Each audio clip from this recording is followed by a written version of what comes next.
Welcome everyone. Thanks a lot for staying with us. You're watching Plain Speak with me, Shivani Gupta. The dust over the shocking Shraddha Valkar murder case had not even settled, where the 24-year-old, remember, was chopped into 35 pieces by her boyfriend, who then scattered Shraddha's body parts across the national capital. Now, another bone-chilling murder has sent shivers entire country, again from Delhi. A man named Sahil Gehlot strangled his live-in partner to death inside his car, then stuffed the body at his own dhaba. But the story doesn't end here. The accused got married to another woman, that too in less than 24 hours. So a murder and marriage all in one day. Cops have recovered Nikki's body from the fridge that was at the dhaba and the data cable in the car which was used to strangulate her.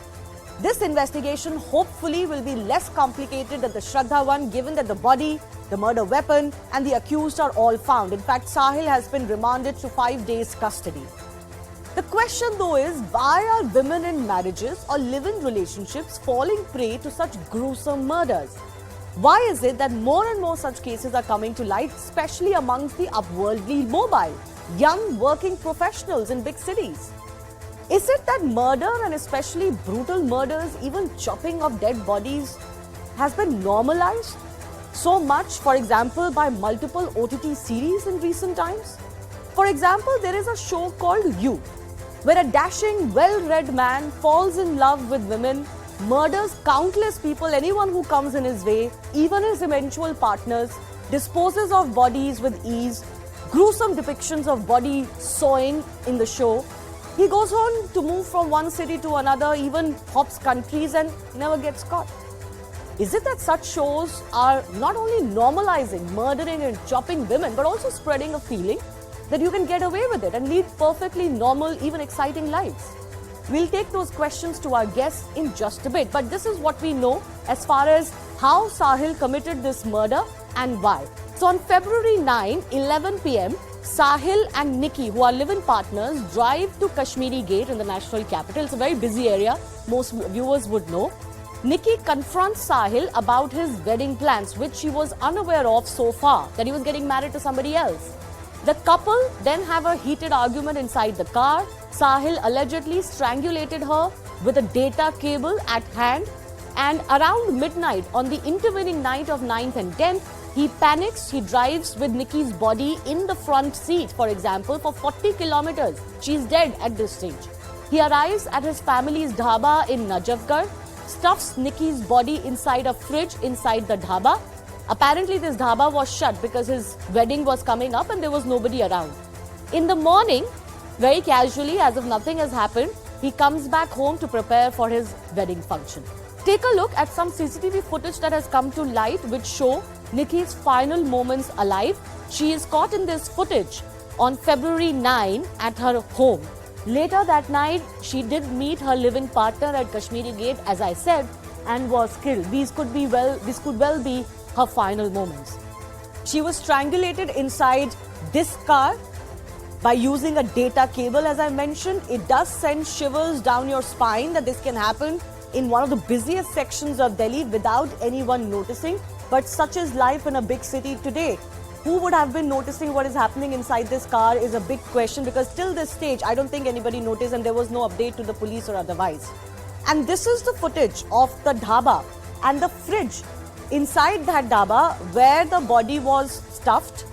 She was thankfully found soon enough because a neighbor complained of not having seen her for a while. The police have, in this case, launched an investigation to track Sahil even before an official complaint was registered, for example. So kudos to them for solving this case.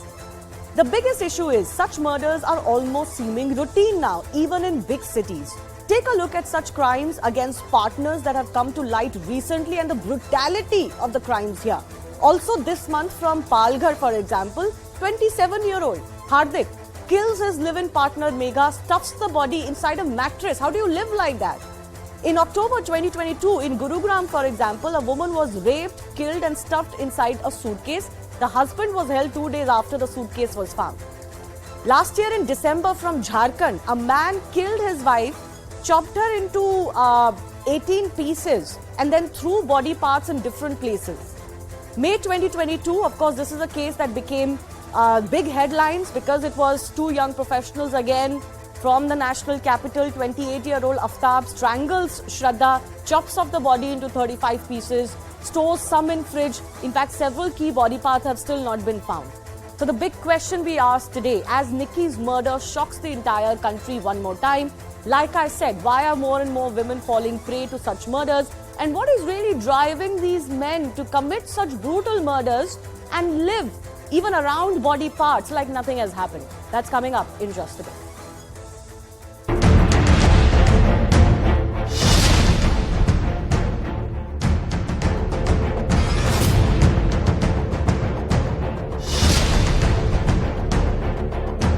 Another incident that has shook the conscience of the national capital. Currently, I am reporting from that very vehicle that was used in the incident in which Nikki Yadav was killed when an argument broke out between Nikki and Sahil regarding the marriage of Sahil. Sahil decided to go ahead and strangulate Nikki with a cord that was present inside the vehicle.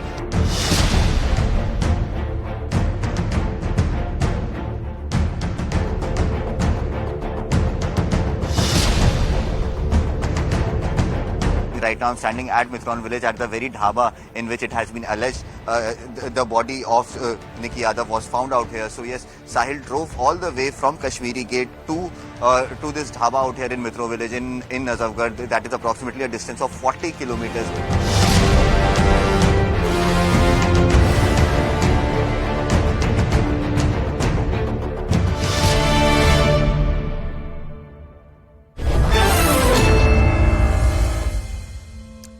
Let's go across to some experts joining us. Lakshmi Narayan is former UP DIG. Dr. Nisha Khanna is clinical psychologist and counsellor. Yogita Bhayana is a noted women's activist also joining us on the show.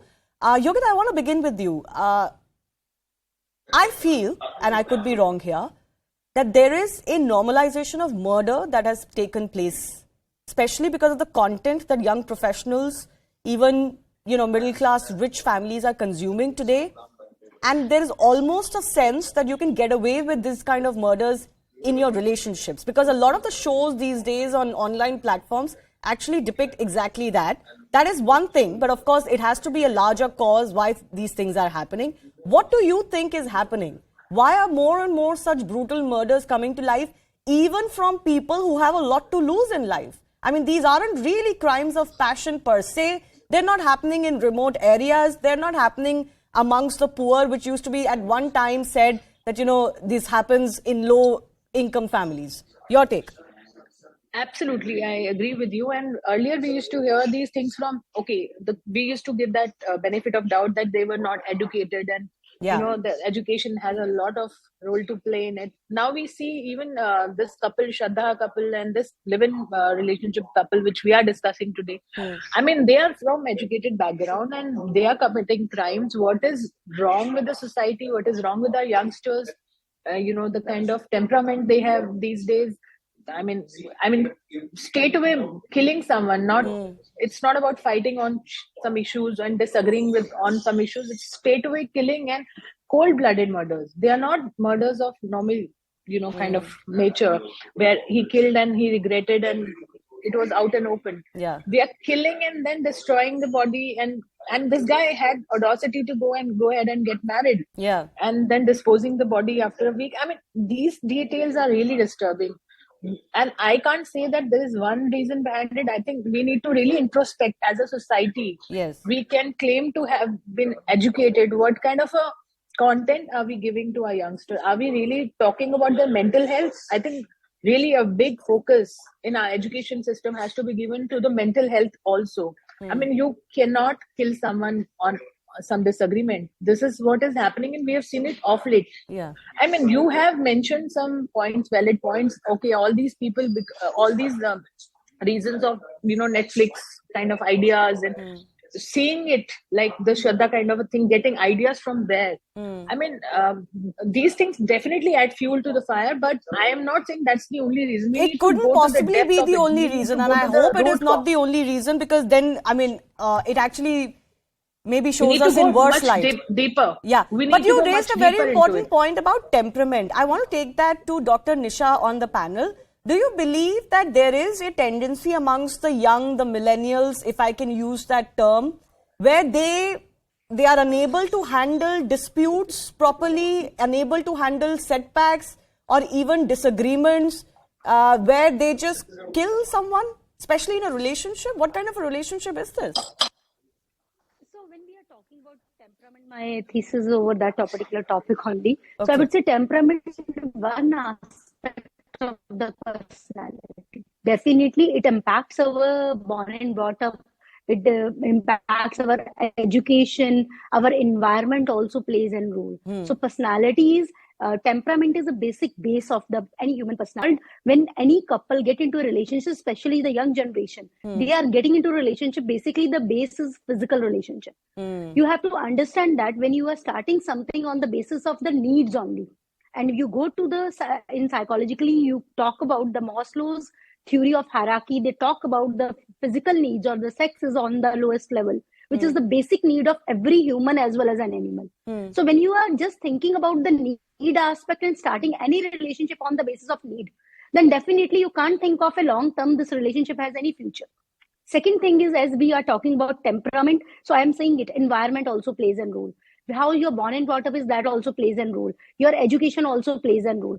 Another thing is today's generation or millennium, they are talking about the financial, because of finances also they started living together as a couple together. Yes. That is also a thing. Third thing, there in relationships, there are compatibility issues sometimes. And sometimes couples thinks, okay, relationship is not working for 1.5 years, maybe 3 or 4 years it is not working. Let it try to be.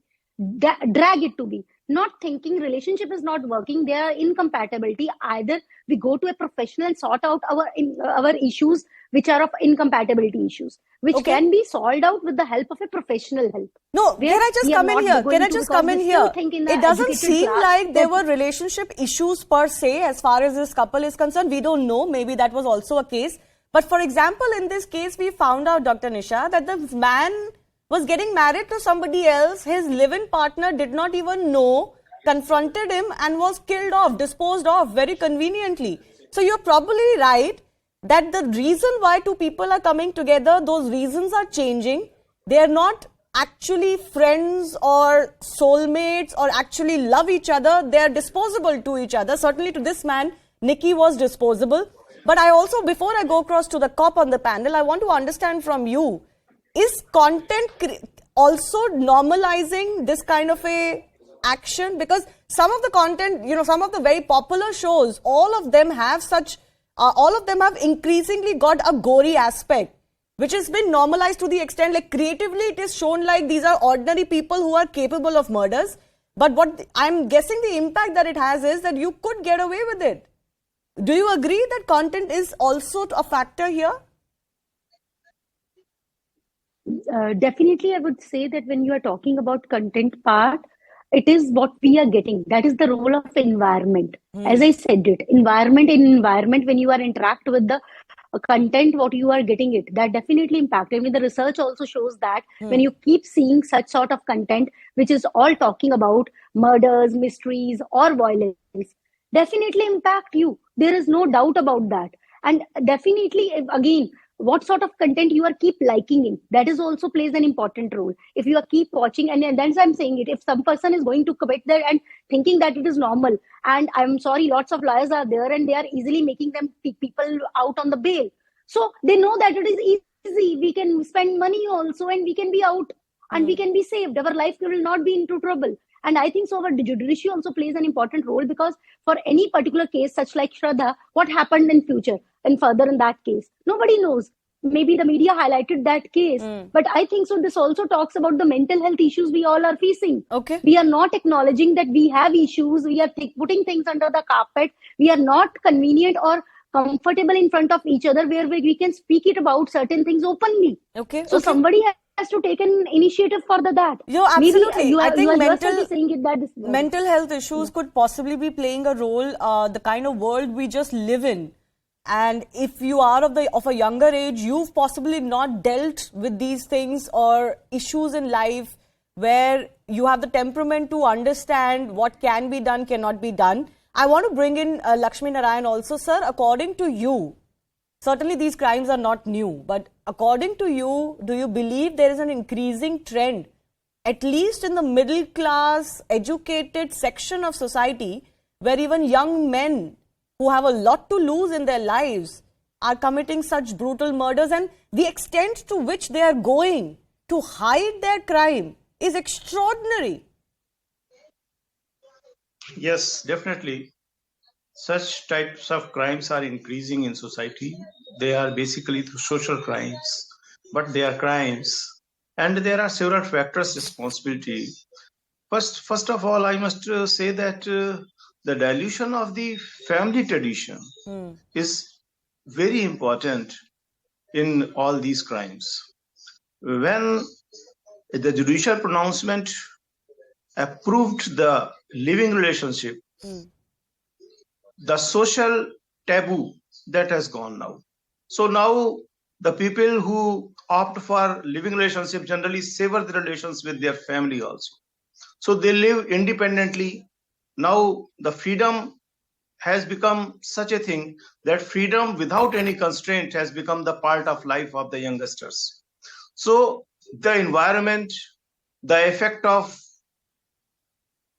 films and TV shows and judicial pronouncements, delay in justice, all these coupled with it has created this atmosphere, and the crime is definitely increasing. Okay. And that is a very, of course, it is definitely regretting part of the society, but this is a fact. And now we have to think of 3 ways to counter this. Number 1, moral education.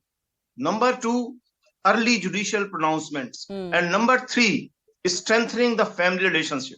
Okay. These are the 3 things by which we can just rebound and count it and just we can do it like that. Can I also take similar opinion from 2 of our other guests, because I'm almost running out of time. Dr. Nisha, what would your advice be, especially to young women who have live-in relationships? Frankly, this has happened to wives too, so I'm not sure that is playing a big role. But especially to young women in relationships and live-in relationships, are there any red flags that they can be aware of in their partner? Definitely, when your partner started controlling you. Arguments are normal, but when the arguments are getting into physical fights, that is another red flag. Third thing is that in any relationship, make relationship just a part of your life. Your life should not revolve around that person. And most of the time I have seen, whether it is a married woman or unmarried woman, whenever they are getting into a relationship, their lives are all around the person. What they wear, to whom they will meet, whom they will not meet, how they will use social media, how they will not use social media. So it is not about, I think, so we should see it about, this is in a particular case of a female or a male, but it happens with everyone in the gender neutral. If you'll see that, then I'm finding it out. These are the red flags. Emotionally, the person may be abusive, maybe cut off your ties with outer surroundings of the people. And all those things are somewhere the indicator a person is disrespecting you. Okay. And if your person is hiding certain things from you. Yeah, actually, I wanted to comment on that, because if you don't even know that the man you're living within or partner you're living within has a whole separate life where he's actually getting married, you had no idea about it, possibly you rushed into that live-in relationship. Take your time and don't rush in these situations. Yogita, I have only 30 seconds. Your final thoughts on what women should do. Yogita, unmute yourself, please. I want to quickly say that live-in is a reality. You can't get away with it. Live-in relationship will only progress, in the sense it will only increase. So one needs to communicate better with the family. In this case, her own family didn't know about she's living with this guy. That is a real danger. So you need to be open as parents, so that even if your girl wants to stay with someone, you should not rebuke her, rather accept her. At least you are making sure she's safe with that person. Yes. You cannot stop them from not having live-in relationship. Live-in is a reality of this country, of world.